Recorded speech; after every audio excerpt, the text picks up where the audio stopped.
ეს ადამიანი ფიქრობს, რომ შენ ხარ ძალიან ძლიერი პიროვნება, მაგრამ მიუხედავად იმისა, რომ ხარ შინაგანად ძალიან ძლიერი, შენ ინარჩუნებ რაღაცნაირად შენს სინაზეს, შენს ქალურობას, შენს ემოციურობას და ძალიან ჰარმონიულია შენთან ურთიერთობა, შენი ენერგეტიკა, სადაც არ უნდა შევიდეს, ბადებს ძალიან დიდ სიმშვიდეს და ამ ადამიანისთვის თითქოს შენ იყავი განკურნების საშუალება და იმის საშუალება, რომ ის გაზრდილიყო და უფრო მეტად მომწიფებულიყო ფსიქოლოგიურად, რაც ნამდვილად სჭირდებოდა მას.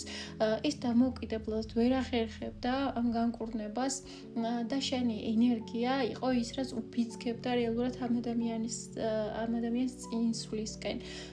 მისი გრძნობები არის აქ ძალიან გაურებული, თუმცა ერთმნიშვნელოვნად ჩანს, რომ ამ ადამიანს აქვს შენს მიმართ ძალიან დიდი სიყვარული.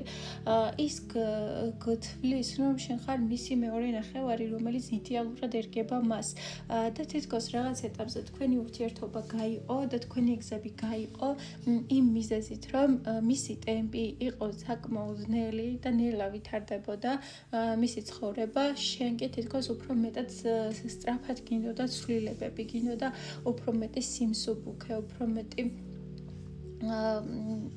ასე ვთქვათ, გართობა და სიხარული ურთიერთობაში.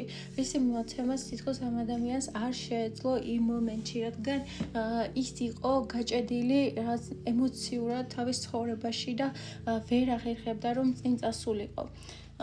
ამ ადამიანის ქმედებებში ჩანს აქ, რომ რა ჩანს, სულელის არკანი.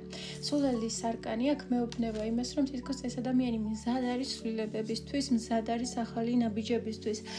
მას აქვს ნულოვანი იმედი, რომ შენს დაბრუნება შეძლებს, მაგრამ თითქოს მაინც მზად არის, რომ ეს ნაბიჯი გადადგას, რადგან ის თავის მომავალს ხედავს, რომ სრულ მარტოობაში, სრულ იზოლაციაში, ბრძოლაში, ტკივილში, წარსულში, გაჭედილობაში და რაღაცნაირად ამ ადამიანს აღარ უნდა ამის ტარება და თითქოს ესეთი განცდა აქვს, რომ არაფერი აღარ აქვს დასაკარგი, თუ დაბრუნდები მასთან და თუ შეძლებს, ასე ვთქვათ, შენს შემორიგებას, ოკეია, კარგია და თუ ვერ შეძლებს, ეგეც მისაღები იქნება მისთვის.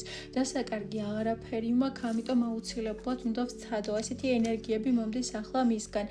ხვდება, რომ ძალიან ბევრი შეცდომა დაუშვა შენთან ურთიერთობაში, ძალიან ბევრ ლექციას გიკითხავ და ეს ადამიანი მორალის სახელით, თან იმორალის სახელით, რომელსაც თვითონ სუმთლად არც იცავდა და არც ცხოვრობდა, მაგრამ შენგან მოითხოვდა მაქსიმალურად მორჩილებას, კონტროლს და იმ მორალი ცხოვრებას, რომელიც თვითონ გააჩნდა და იმ წესები ცხოვრებას, რომელიც მას ჰქონდა. და თითქოს ამ საკუთარმა იდეოლოგიამ და მრწამსმა, რომელიც ამ ადამიანს ჰქონდა, თვითონვე შეიყვანა ეს ადამიანი ჩიხში.